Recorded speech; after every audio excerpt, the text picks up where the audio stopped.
Hi everybody, it's Fraser. I hope that you're all well and you and your families are safe and healthy and taking good care of each other in this strange time as we wait for the opportunity to resume classes. I wanted to share some more material with you. So today I thought we would look at what is a sustainable food system.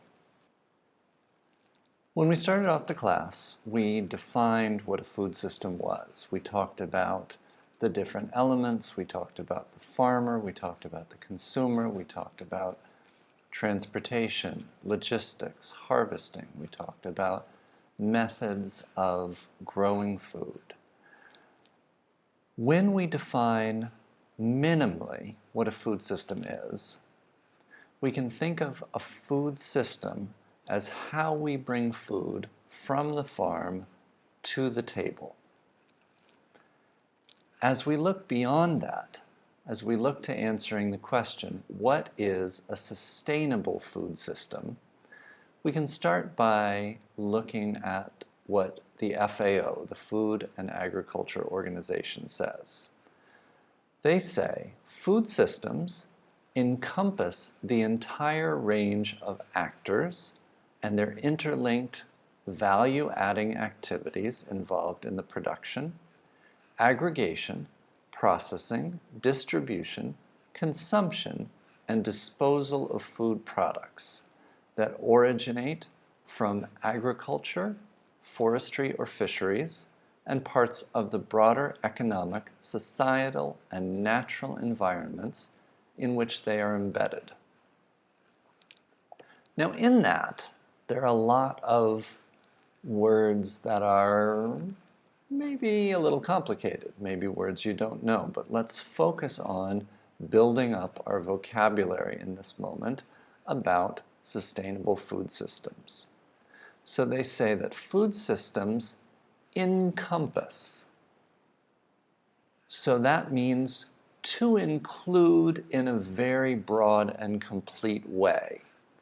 So food systems encompass the entire range of actors, and the actors we'll talk about will be farmers, consumers, producers, packagers. We will include also in that food scientists and the development of new food products. Interlinked. Interlinked means that all of these elements, all of these people, all of these processes are connected. They're linked. And they are value-adding activities. So, an activity which adds value. So on a farm, if you pick an apple, it may have a value at that moment. But that will be a different value than apple which has been processed into an apple pie, for example. And each step in the process of moving from farm to table is going to add activities which add value and costs to those food items. Now, here we outline different process steps. So, production, aggregation. Aggregation means to meld things together, to combine different items. Processing, we've talked a lot about different food processing, and included in that, we should think about packaging food items as well. Distribution, the movement of food through society.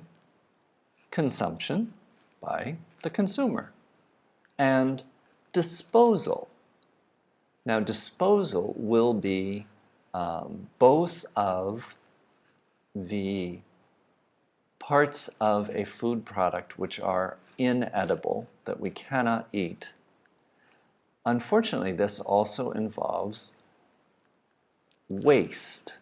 So food which is not consumed will be disposed of, and we've seen in the past that can be a very, very large portion of the food which is produced.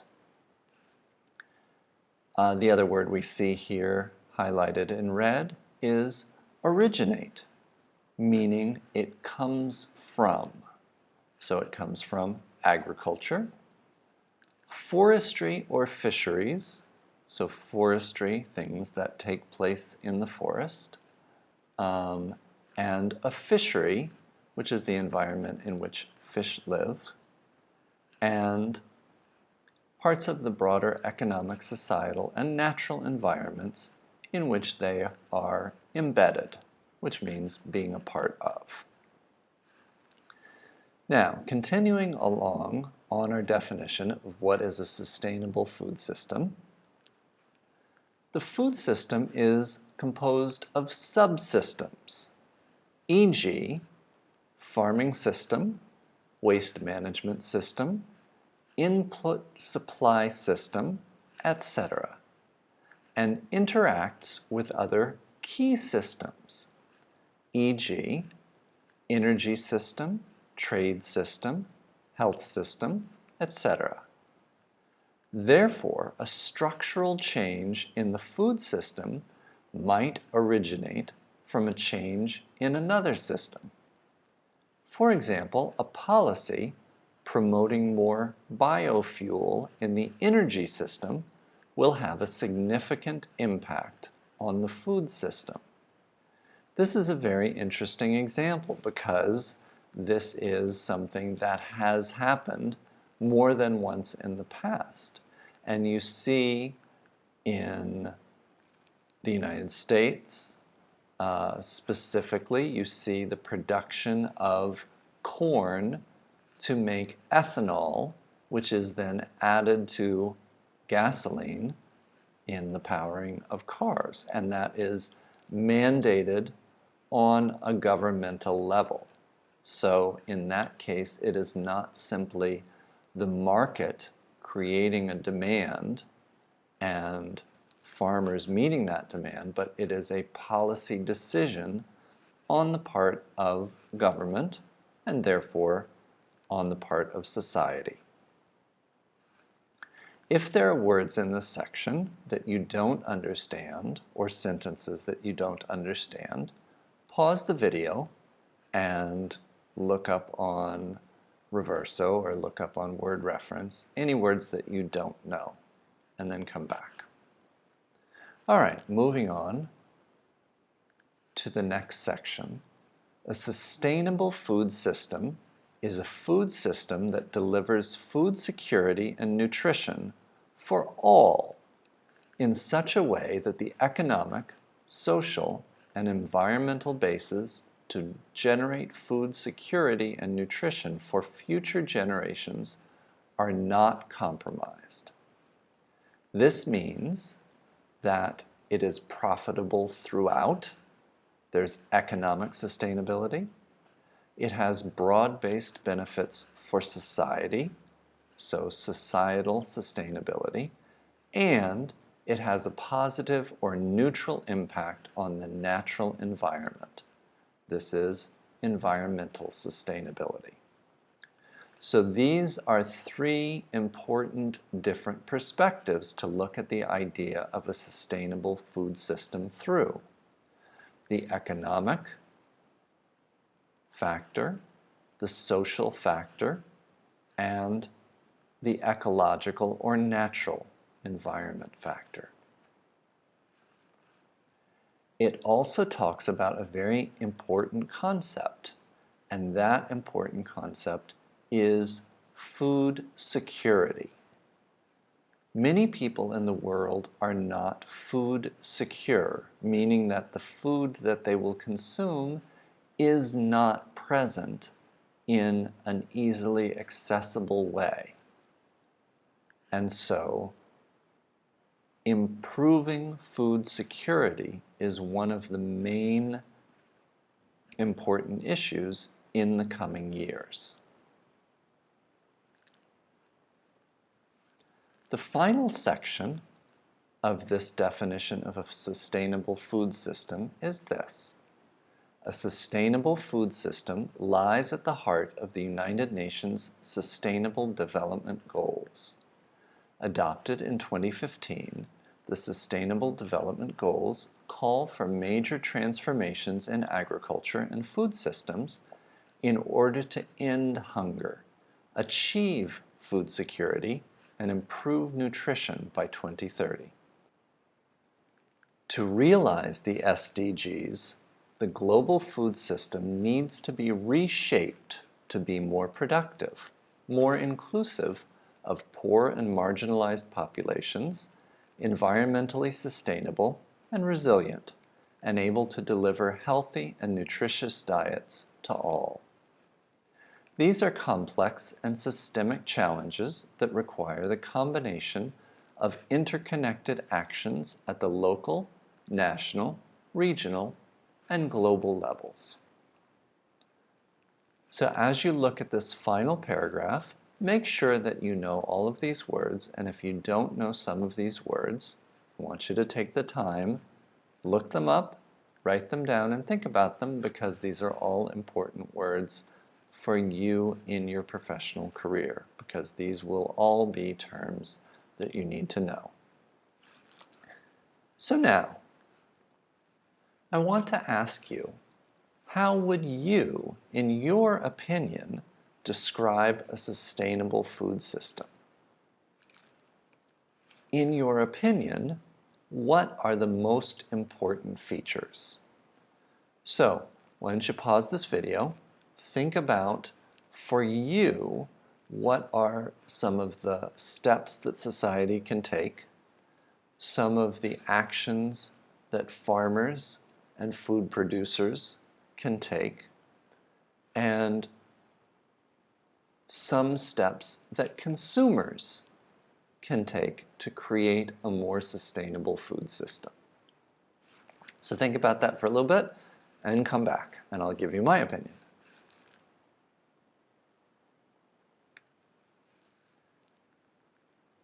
When I think about this question, my response is that for me, a food system is political.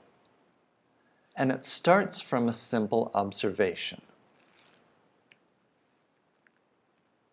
The basic question that we want to ask, who owns the land? And why do they own the land? The answer to this may be simple. It may be that you would say, well, this land has been farmed by my family for 300 years. And so there's a tradition, and it is our responsibility to make this land productive. But in many cases, this is not true. We see, for example, in the United States, in the European Union, and in many other countries in the world, the growth of what we call agribusiness. So very, very large farms owned by a corporation rather than by individual farmers.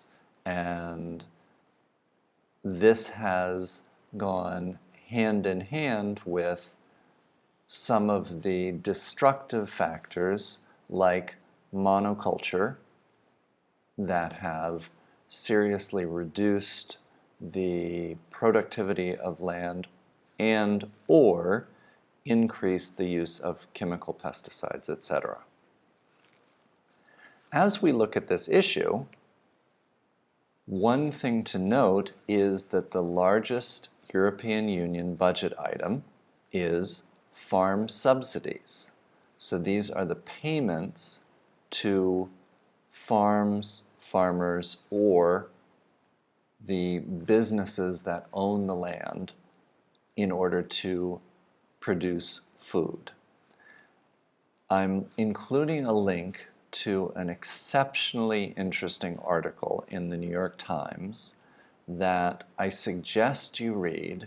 It will be difficult. It is a dense and technical article, but there are a great many concepts and political facts that I think is very important for everyone to pay attention to from a European Union perspective.